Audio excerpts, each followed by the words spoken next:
Trend tingkah laku yang membawa 29 Menjelang 2020, penyakit mental dijangka menjadi masalah kesihatan kedua terbesar selepas penyakit jantung di Malaysia. Jelas Timbalan Menteri Pembangunan Wanita, Keluarga dan Masyarakat, Hannah Yeoh, lebih membimbangkan kanak-kanak antara golongan Kesihatan mental adalah lebih daripada sekarang.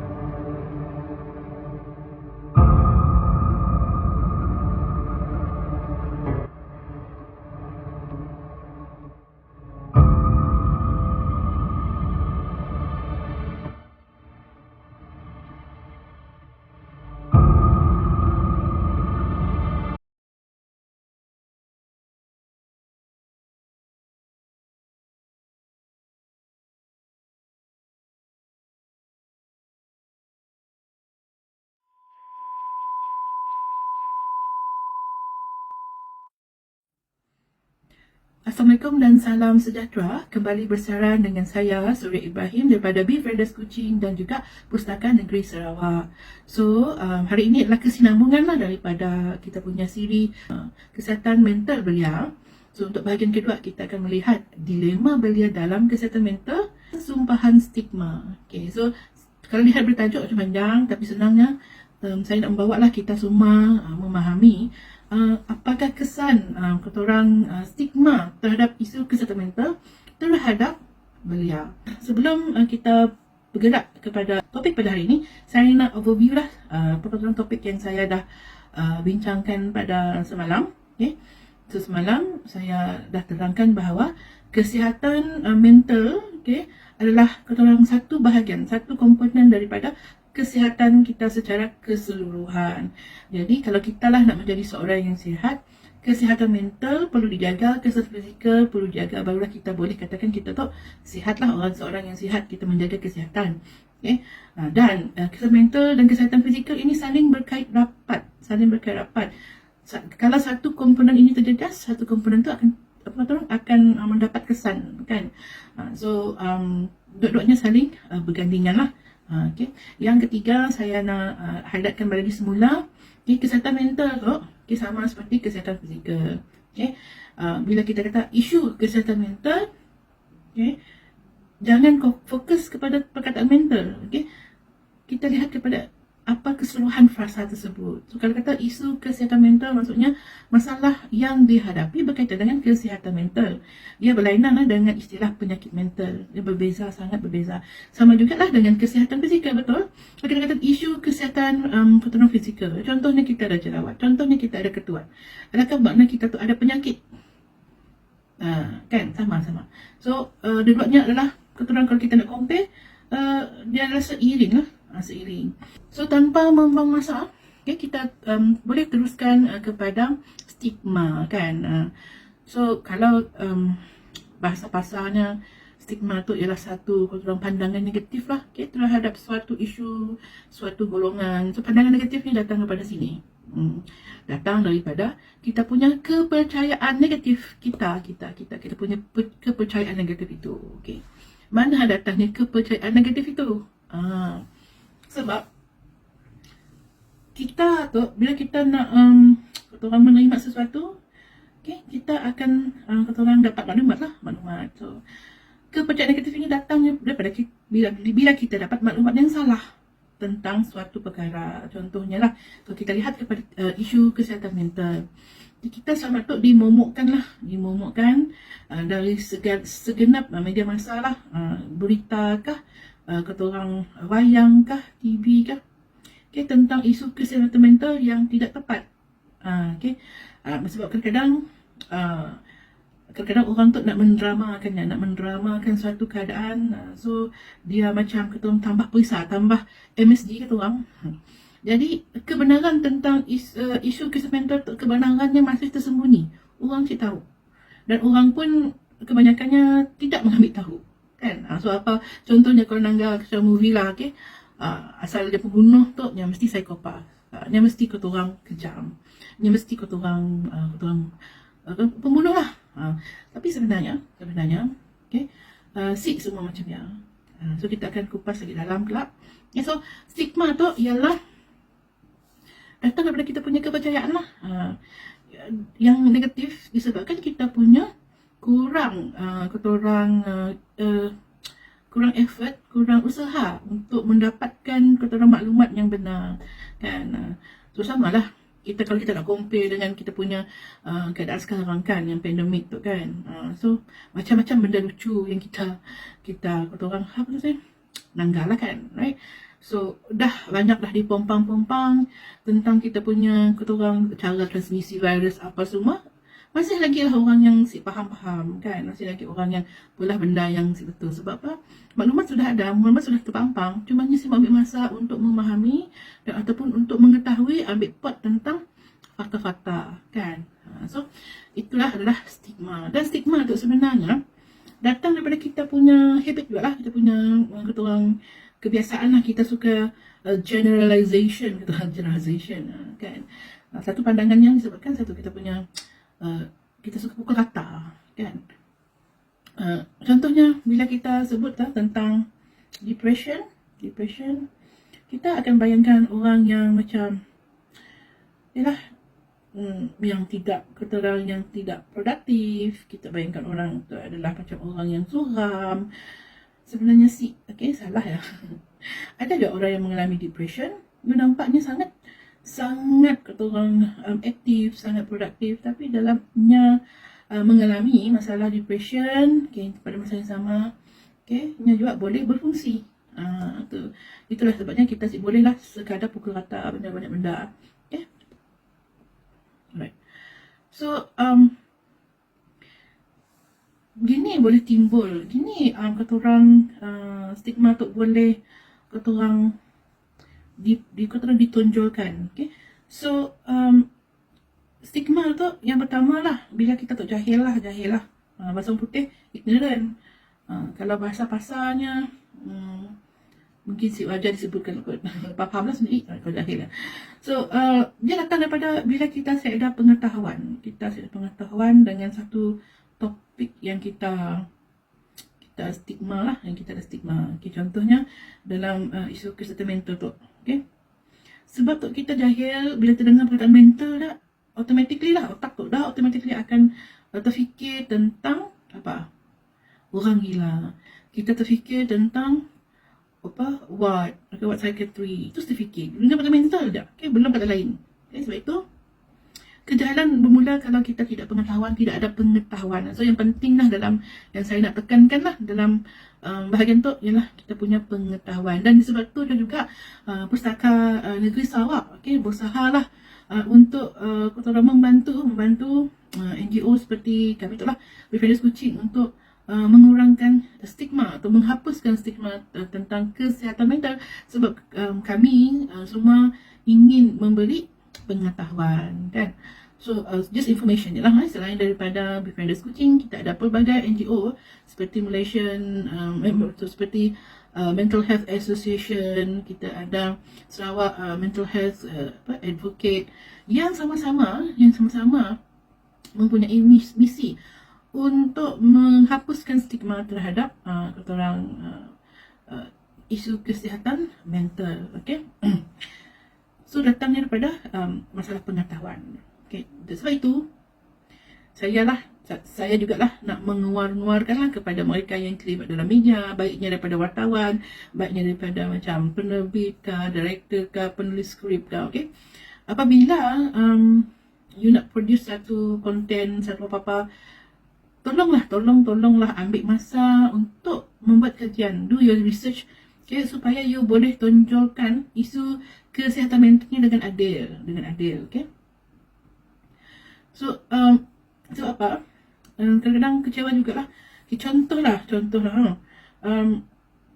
bila kita macam bila aja kita dengar tentang orang tu ada penyakit mental, bila ada kes yang sadis kah, kes yang kes orang bunuh kah, bunuh diri kah, kita akan dengar tentang kesihatan mental.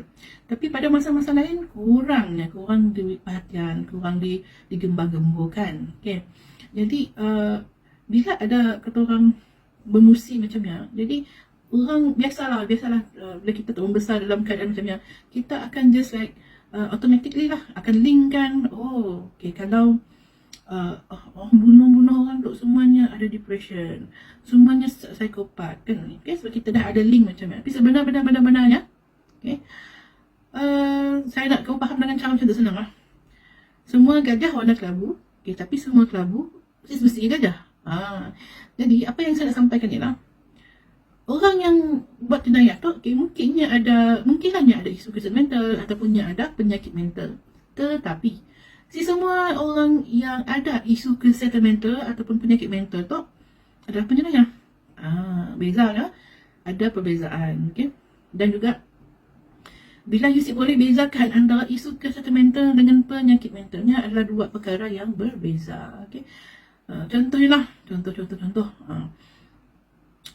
orang yang ada isu, okay, bilanya macam pada kehidupan sehariannya dia macam marah-marah, mudah marah. Emosinya boleh menguruskan emosi. Ini adalah isu kesihatan mental. Isu. Sebab ingat, salah satu komponen daripada kesihatan mental adalah emosi.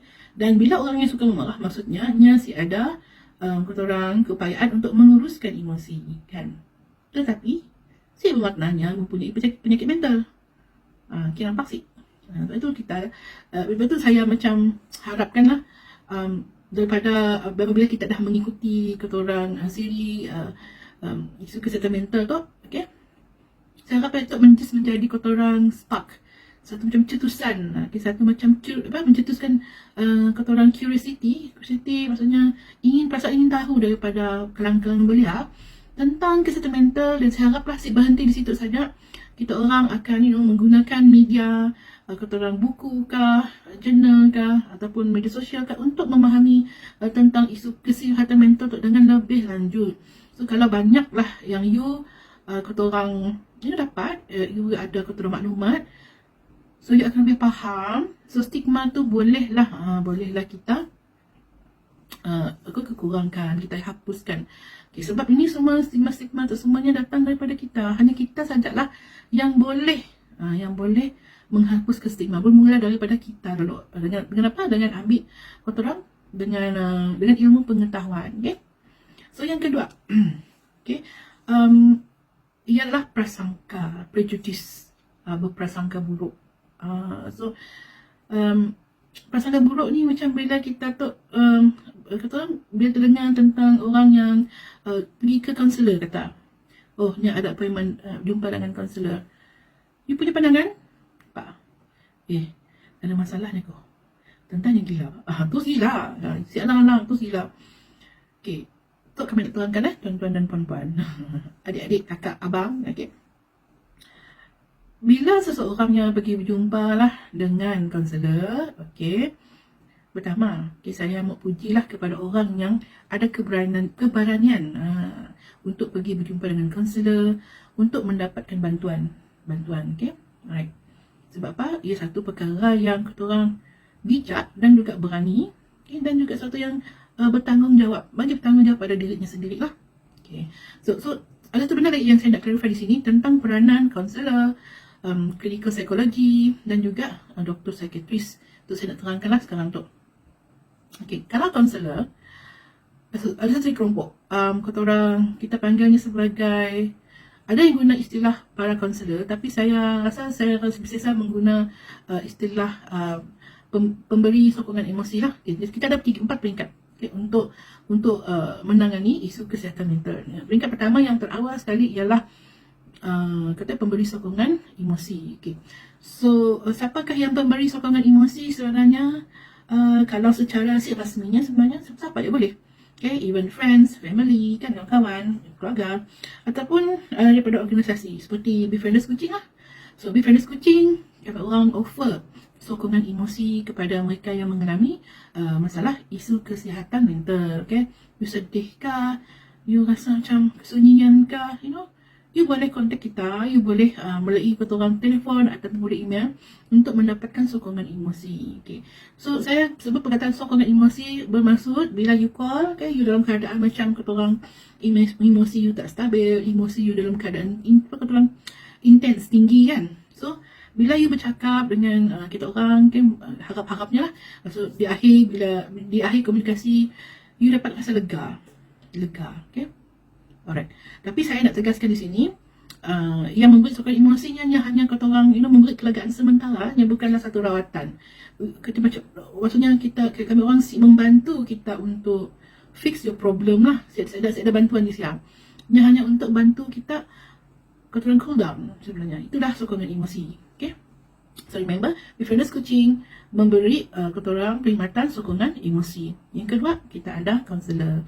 Okay, kaunselor tu ni ada training. Okay, training yang intensif. Okay. Okay, ni ada how to say kata orang bahagian praktikalnya whatever.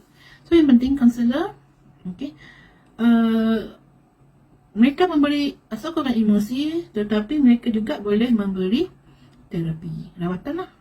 Tapi rawatan yang diberikan oleh para kaunselor ni, majoritinya adalah bersifat what you call it, talk therapy lah, bercakap, komunikasi. Okay. Mereka ni membantulah you melihat apa isu isu yang you alami lah. Macam dia membantu memberi panduan kepada you untuk you melihat isu yang you ada dalam keadaan yang rasional, dalam keadaan you boleh berfikir sendiri lah. Dan saya nak tegaskan di sini, kaunselor bukan peranan untuk memberi nasihat. Okay, mereka tidak memberi nasihat, tetapi mereka boleh memberi kata orang cadangan, membuka perspektif pemikiran kata orang klien, okay? Supaya mereka boleh melihatlah apa pilihan-pilihan yang mereka ada. So selalunya lah klien sendiri akan kata orang membuat keputusan sendiri lah. Kaunselor hanya bantu saja. Okay? So itulah peranan kaunselor. So kaunselor dia boleh memberi rawatan talk therapy, tapi limit kepada terapi secara kata orang bercakap lah. So kita ada clinical psychologist. Okay. Bezanya antara clinical psychologist, okay, dengan apa namanya, dengan kaunselor. So clinical psychologist ni diorang ni macam boleh how to say diagnose lah. Diorang yang boleh diagnose kata orang klien yang datang sama ada mereka ada penyakit mental atau tidak. Ada diagnose. Kaunselor tidak ada diagnose. Kaunselor hanya bantu kamu melihat ke dalam isu yang kamu ada. Tapi kaunselor sih boleh diagnose. Dia boleh aja macam kata orang buat assumption, tapi dia sih boleh diagnose. Bila satu kata orang keadaan yang kita nak diagnose, kita bawanya kepada clinical psychologist ataupun psychiatrist.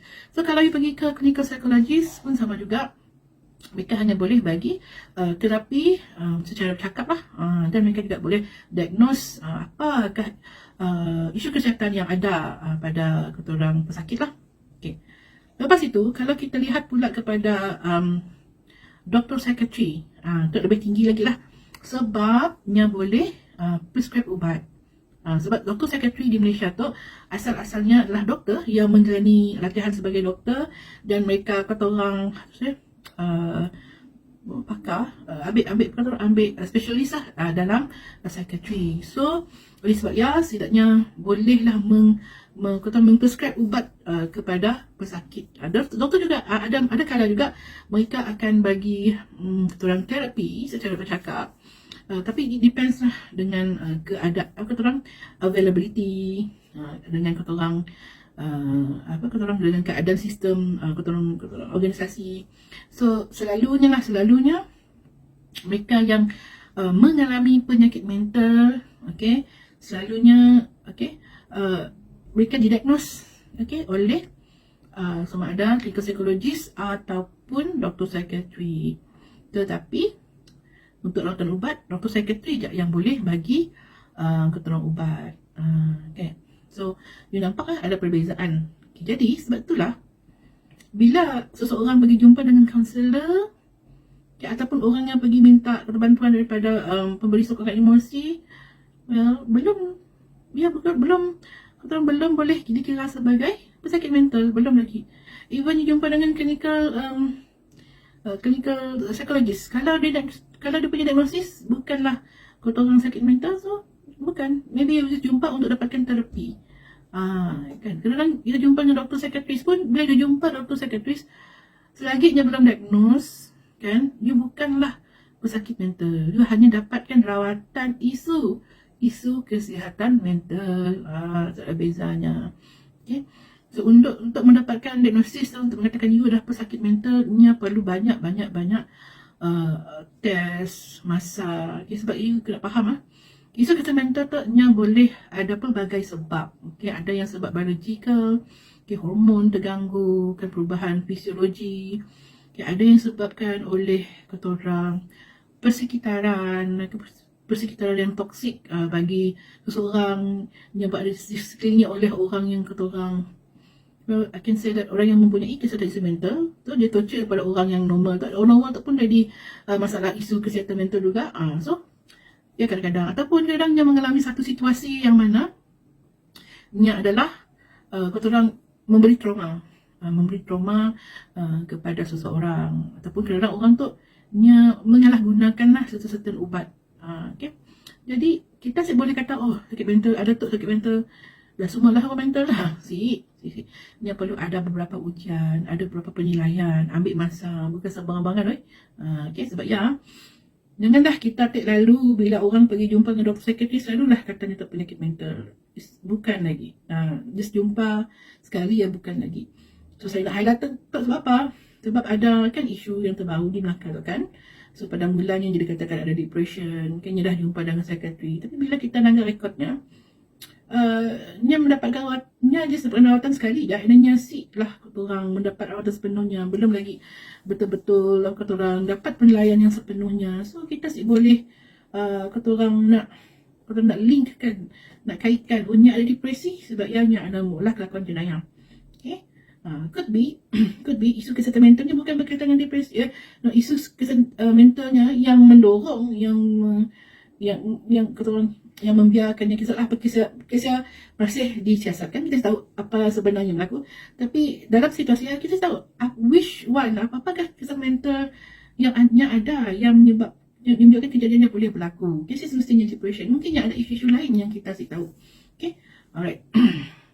So saya nak minta hapuslah prasangka bahawanya bila you pergi jumpa dengan kaunselor, jumpa pasal apa pun tu secara mental sick. Itu namanya you adalah responsible, bertanggungjawab dengan kesihatan you sendiri. Okay, dan saya nak tabik hormat dan respect pada mereka-mereka yang berani ni. Okay, sebab lagi awal you dapatkan ketorang bantuan, apa-apa saja yang isu yang kamu hadapi, insyaAllah lah dapatlah di ketorang dibantu, dapat dirawat. Okay, ni macam penyakit biasa lah. Contoh you take isu sikit saja sebenarnya, dia luka sikit saja, tapi lagu kat tu kalau kita rawat, bersihkan, dia boleh dinanah, rawat lagi, dia boleh nanah tu, jangkitan nanah bakteria tak boleh merebak ke seluruh tangan, ujung-ujung tangan boleh potong kan. Tu kan dah jadi satu penyakit, asalnya luka sikit je. So sama juga isu kesihatan mental. Bila bendanya kecil, you hanya macam ada isu kesihatan mental, maksudnya you just stress, you ada burn out, you ada anxiety, you pergi jumpa, you macam as long macam yang mengganggu you secara kefungsian you terganggu. Contohnya you rasa you kurang fokus bekerja ataupun belajar, you rasa susah nak tidur, you rasa hilang selera makan, kan waktu makan banyak. Kalau terlalu efek banyak ilat tentang kehidupan you normal silalah pergi dapatkan bantuan. So dilemanya ialah nak dapatkan bantuan untuk dilemanya. Sebab apa? Prejudis tadi. Sebab apa? Nya ada sendiri rasa malu kepada orang-orang yang dalam bidang profesional tu. So saya kata orang yang dalam bidang profesional tu semuanya sebenarnya sudah di-train. Okay? Mereka kerja dalam bidang tu pun sebab mereka dalam secara alamiah ni lah. Okay? Memahami orang yang ada isu kesihatan mental, mereka nak tolong. Jadi semungkin kan, kebanyakannya lah tidak mempunyai persepsi negatif kepada mereka yang datang. In fact, sebenarnya lah kami orang tu lah, orang mana lah, sesiapa lah, doktor kah, klinikal psikologis lah, kalau lah mereka tu betul-betul profesional dan ikhlas bekerja dalam bidang mereka tu, sebenarnya bila you datang minta bantuan, ya Allah, sebenarnya they are all happy. Sangat gembira you datang untuk minta bantuan. Dan dia macam very welcoming, very macam menghargai you datang sebenarnya. Berbeza dengan pandangan orang yang nak dapatkan bantuan kan. Sebab yalah kita faham, sebab you ada satu isu yang you takut nak orang luahkan, you takut nak bincangkan kan. Tapi itulah yang saya nak beritahu ialah selain daripada kita tu macam open arms dengan terbuka menerima kita orang datang untuk dapat bantuan, kita tu memahami. Kita sebenarnya kan dah belajar dan kami orang pun dah diajar supaya pertama ada empathy. Empathy ialah maksudnya kami orang akan cuba merasai apa yang you rasa daripada sudut pandangan you, bukan sudut pandangan kami orang. Okay? Yang kedua, empathy tu sebenarnya lebih kepada kata orang kesungguhan lah. Bila kita orang empathy, maksudnya kami ada kesungguhan untuk memahami kita yang datang dapatkan bantuan. Jadi saya ada ruang lah untuk kata orang berfikir yang kata orang negatif. Okay?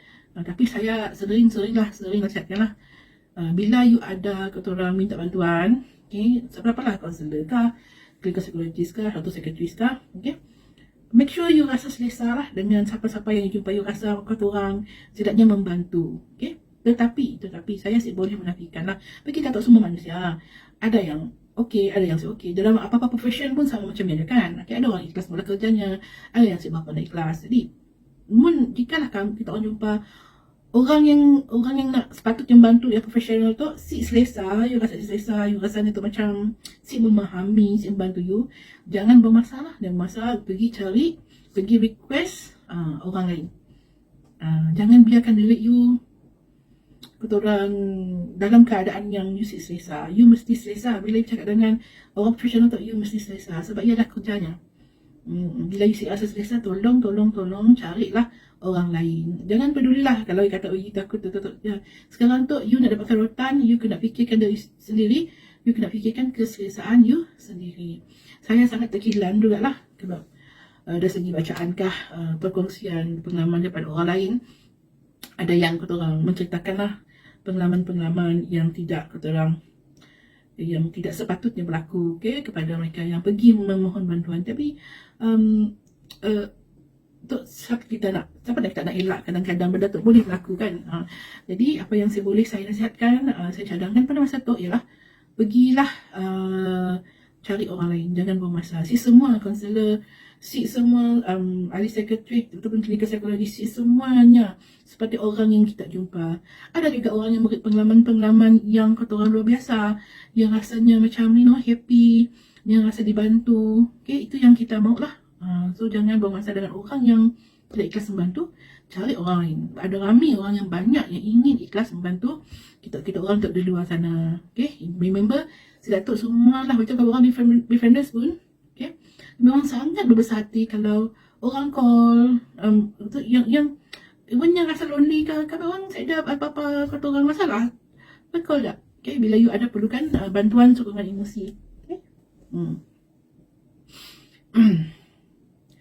Alright, so kita dah lihat kepada kata orang stigma, okay, stigma yang datang daripada diri sendiri kan. Sebab apa? Dia punya kefahaman tentang mereka yang bekerja di kata orang bekerja di bidang profesional kesihatan mental. So you dah tahu sekarang kan, you bukanlah beban, okay, you adalah satu kata orang amanah bagi kami orang semua, untuk kami orang jaga, untuk kami orang kata orang jaga dari segi you punya kebajikan, keselamatan, okay, dan juga kerahsiaan.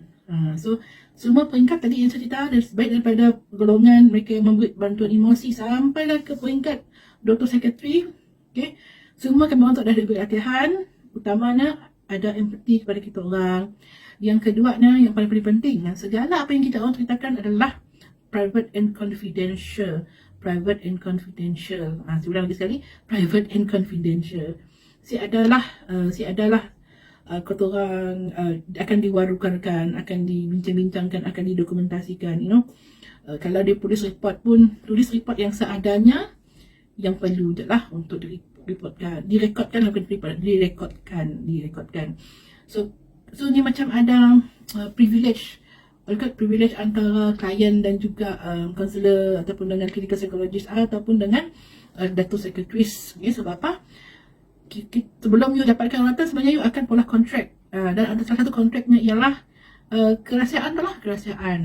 Tapi kerahsiaan tu adalah 100% dijamin, kecuali ini ada kecuali juga lah, kecuali dalam keadaan you boleh membahayakan you sendiri ataupun membahayakan orang lain. So sebahagian lah, bukan semua, sebahagian daripada confidentiality itu, kerahsiaan itu terpaksa di what do you call it,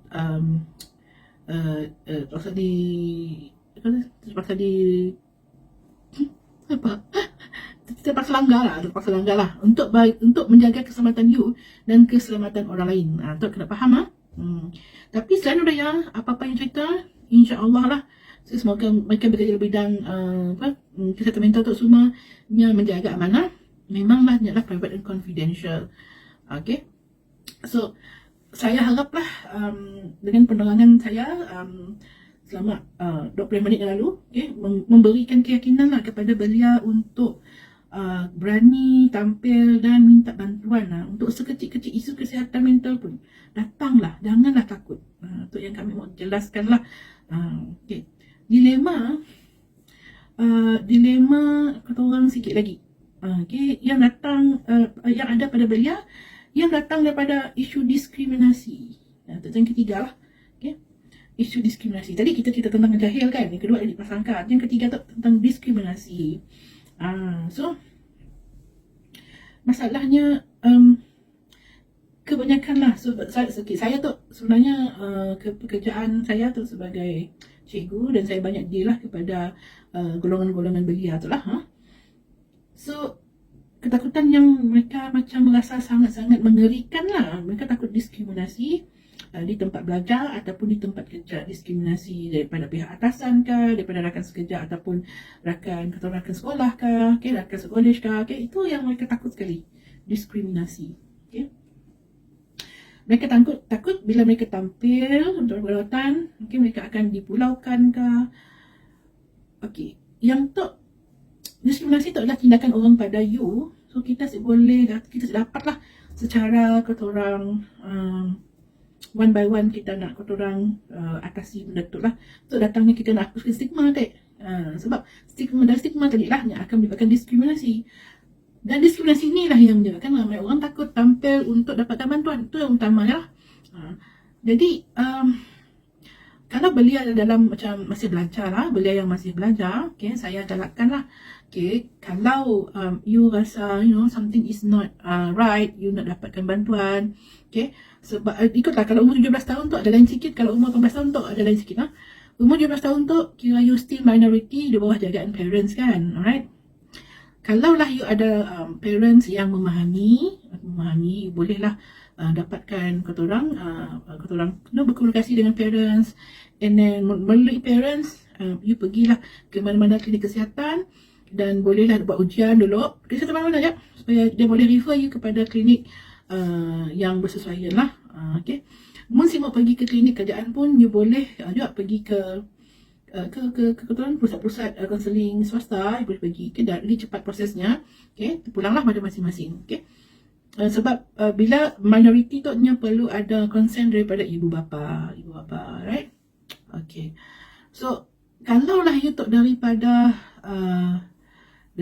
mana, you dah sekolah, and then parents you seek memberi galakan lah. Mungkin parents tu pun sama juga, si ada pengetahuan lah tentang kesihatan mental, kini tu takut anaknya gila.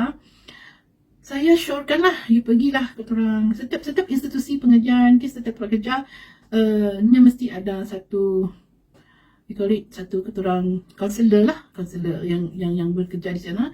You bolehlah pergi kepada mereka, dan mohon bantuan mereka untuk memperjelaskan situasi you kepada you punya parents.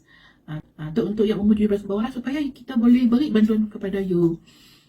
So itu dah keturang jalan yang you boleh lakukan lah. Mohon bantuan orang yang ketiga lah. Sebab mana-mana macam mana pun, untuk minority, parents yang ada konsen, yang boleh beri konsen, yang boleh beri orang permission, kebenaran untuk dirawat lah. Jadi just you pergi saja, kalau umur 17 tahun ke bawah, memang susah sikit, tapi siapa banyak cara. Mungkin saya ada kaunselor pun dekat tempat you pun, it's okay, you boleh pergi pada HR ataupun mana-mana guru, cikgu yang you rasa you boleh percaya, yang you rasanya memahami lah isu-isu macam tu lah. Jangan pergi sebarang-barangan lah. Kita nak minta bantuan tu, kita perlu pilih-pilih orang jugalah. Sebab yalah, rambut sama hitam, hati lain kata orang lah. Okay. Untuk orang 17 tahun ke bawah. Tapi kalau you dah berumur 18 tahun ke atas, okay, you sendiri boleh beri kebenaran untuk dirawat. Okay, kalau you berada di institut pengajian ke, you berada di tempat kerja kan. Okay. Ada dua isu situ lah. Isu pertama, kebanyakan bila takut nak pergi jumpa kaunselor di tempat kerja sebab dia takut dia akan direkodkan, dia akan jadi korang akan jadi what do you call it, record dalamnya punya file tu kan. Jadi saya sih pastilah dengan institusi yang lain lah, saya sih pasti. Tapi kalau ikutkan sepatutnya bila ada orang you datang berjumpa dengan kaunselor, sepatutnya lah benda yang adalah rahsia. Si ada apa cara pun dalam keturang kuasa ketua jabatan ke, pengarah ke, pengetua ke apa, si ada cara punya boleh keturang paksa kaunselor dan untuk beri rekod apa-apa. Saya dah. Dia bukan bidang kuasanya. Sebab saya nak jelaskan lagi, kerja sebagai kaunselor tu sebenarnya, kaunselor lah, ni ada akta yang mana menjaga kebajikan dua-dua pihak, kaunselor dan juga klien. Ada satu akta tu, akta kerahsiaan. Okay, so kalau yang keturang dicabuli, tidak jaga dengan amanah, so nya boleh keturang kaunselor tadi boleh dikenakan tindakan lah. So saya ada cara untuk sesiapa boleh ambil rekod ataupun boleh tayang rekod dia kepada sesiapa, walaupun diminta pun dia kena ada kebenaran mahkamah lagi, dan bukannya semua benda dalamnya kita akan di-revealkan akan ni. Jadi yang saya nak sampaikan situ, jangan risaulah nak jumpa dengan kaunselor di tempat kerja sendiri ataupun di tempat belajar sendiri. Bila jumpa rekod you hanya daripada kaunselor je, yang maksud saya lah, yang bukannya bila jumpa direkodkan, rekod dia akan dimasukkan. Saya ada istilah macam ni. Yang saya mahu kata, kecuali you ditunggah oleh pihak kaunselor atas arahan pengarah, pengetua kah ataupun bos kah, arahannya. So of course saya tahu nak apa, tapi ia pun apa yang aku cerita dalamnya pun tidak akan diceritakan balik pada bos, report pada bos. Hanya sebahagian kecil, apa yang penting aja. Kesimpulan aja. Itu yang kamu perlu tahu lah. Okay. Jadi kalau bagi yang mana saya tahu, kalau bagi keadaan you betul-betul yakin dengan you punya kaunselor tempat belajar, kaunselor di tempat kerja, okay, ada alternatif lain. You boleh pergi juga ke klinik kesihatan untuk dapatkan ketorang rawatan lah. So untuk referral kepada ketorang klinik sekretari tadi. Betul dah saya kata, kalau you pergi klinik sekretari, maksudnya you ada isu mental. Mungkin saja you ada masalah susah tidur ke, you ada masalah sedih ke, you kehilangan sesuatu yang berharga ke, so itulah yang saya nak beritahu kepada mereka yang ada dilema nak mendapatkan bantuan daripada mereka yang profesional. Okay. Jadi so saya rasa untuk setakat tu saya dah banyak lah menceritakan tentang keturang apa pandangan orang yang mengalami masalah isu kesihatan mental tu bila nak pergi mendapatkan rawatan. Sebab ialah sebenarnya kami orang tu berusaha ingin cepat-cepatlah menghapuskan stigma kesihatan mental. Sebab apa? Lebih ramai orang, lebih ramai belia-belia yang boleh tampil mendapatkan bantuan awal. Okay, kita dapat ketorang mengurangkan ketorang keberangkalian untuk mendapat penyakit mental. Masalahnya macam ketorang akan jadi satu yang how to say, sangat-sangat complicated, ada lebih lagi komplikasi kalau kita biarkan. Bukan sedikit lah, saya banyak ketuan kes-kes yang saya jumpa, saya terima, saya ketuan dengar kan. Ia bermula daripada satu trauma lah katakan, tapi disimpan lah, tidak diluahkan, tidak dirawat sampai ke tahap dia dah dapat penyakit mental. Sedangkan ia boleh dibantu daripada peringkat awal. Okey, daripada peringkat awal. Jadi saya telah saya nak kata orang ramai, belia pun sama, orang luar pun sama. Kita memahami bahawa untuk orang mendapat penyakit mental taknya bukan macam klik macam aja kan, macam just petik jari, okey, itu jadi mental sih. Okay. Seperti yang saya beritahu tadi, nya melibatkan macam-macam komponennya. Ada biologi, nya ada persekitaran, nya ada insiden. Kita pulang kepada keadaan lah.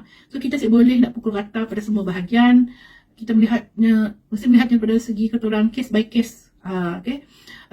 Cuma saya nak kata orang, ramai orang sama-sama lah. Kita lebih bersifat terbuka. Kalau kita kasih tahu, kita jangan memandai lah. Apalagi kalau kita contohlah, saya buat contoh tentang, let's say ada isu tentang bunuh diri. Okay. Ramai orang, okay, kalinya bunuh diri sebab girlfriend, kalinya sebab hutang, kali sebab tu. So, kita tu orang luar, kita si pada tempat kejadian, kita bukan orang yang terlibat, kita si layak untuk membuat apa-apa assumption. Tu lagi orang dah, sebab tu. Untuk orang yang nak bunuh diri, yang bukan benda yang macam, bangun pagi tu bunuh diri sih. It's a process. Nya datang daripada isu kesihatan mental yang dirawat. Okay. Nya daripada mungkin bermula daripada stres, betul nya berlarutan jadi burnout, pergi kepada depression, pergi pula kepada penyakit mental yang lain, skizofrenia. Benda tak bolehnya berlarutan, yang boleh menjadi semakin parah. Jadilah one day nya rasa hidupnya saya ada makna, saya berguna. Jadi ni lah mikir benda ya. Okay? Hari-hari. So sampailah one day nya betul-betul bunuh diri. So nya bukan satu benda yang satu perkara agaknya, ada banyak faktor yang mempengaruhi seseorang untuk bunuh diri. Kita tak dah didesain untuk survive dalam apa-apa keadaan. Dan mental kita punya otak tu pun dah didesain untuk keep us safe, untuk jadikan kita tu selamatkan diri sendiri. You know tak, bila you malas, you stress, you rasa malas kan? Why? Badan kita sibuk, kita stress. So bayangkan orang yang boleh bunuh diri, dia bukan satu decision, keputusan yang kata orang spontan. Sebenarnya dia dah fikir benda lama-lama. Jadi lama-lama dalam proses, lama-lama berfikir apa peranan kita, apa yang kita boleh buat lah. Itulah yang saya akan bawa kepada bahagian yang ketiga kelak. Okay? Bagaimana kita sebagai belia boleh menyokong dalam kesedaran tentang isu kesihatan mental. Okay? So saya harap perkongsian saya pada hari itulah, saya haraplah dapat membuka lah mata bagi sebilangan belia yang di luar sana kan. Saya minta lah, janganlah kita orang berterusan suffer alone lah, don't suffer alone, jangan struggle seorang-seorang. Ada ramai orang boleh bantu kita dalam situ. Mungkinlah you susah ada nak percaya kepada orang, tapi bermulalah dengan sikit dulu. Bermulalah dengan dapatkan bantuan emosi. Boleh je you buka Befrienders Coaching untuk luahkan emosi you. Kalau you mau sebuah bantuan, kita boleh beri keterangan cadangan macam mana you boleh dapat bantuan. So itulah yang keterangan kita boleh lakukan lah. So untuk hari tu saya rasa saya boleh simpulkan lah di sini ialah stigma tu sesuatu yang sangat-sangat kata orang menghalang untuk kita mencapai kata orang kesihatan mental yang baik, untuk kita dapat masyarakat yang hidup sejahtera. Okay? Udah lagi kita beri prejudice, udah lagi kita tak diskriminasi kepada sidak yang ada isu kesihatan mental. Sebaliknya patutlah kita meraihkan usaha sidaknya untuk dapatkan bantuan, kan? So bermula dari kita lah, harapnya bermula kita dapatkan keterangan ilmu pengetahuan yang betul. Janganlah bergantung kepada movie tu semuanya sebetulnya drama lebih kan. So selain dari itu, kalau you ada masa, ada tenaga, mula-mula lah, you bantu orang sekeliling untuk isu kesihatan mental tu lah. Right. So saya berhenti sini. Okay, kita akan jumpa lagi untuk sesi yang seterusnya. Assalamualaikum, terima kasih semua. Oh, jangan lupa kita ada kuis. Kuisnya akan diberikan esok. Ada 10 pemenang kuis. Ramai ya. Ada peluang yang RM30 Grab voucher. So, jangan lepaskan peluang untuk sertai kuis tersebut. Okay, kita jumpa lagi. Assalamualaikum warahmatullahi wabarakatuh.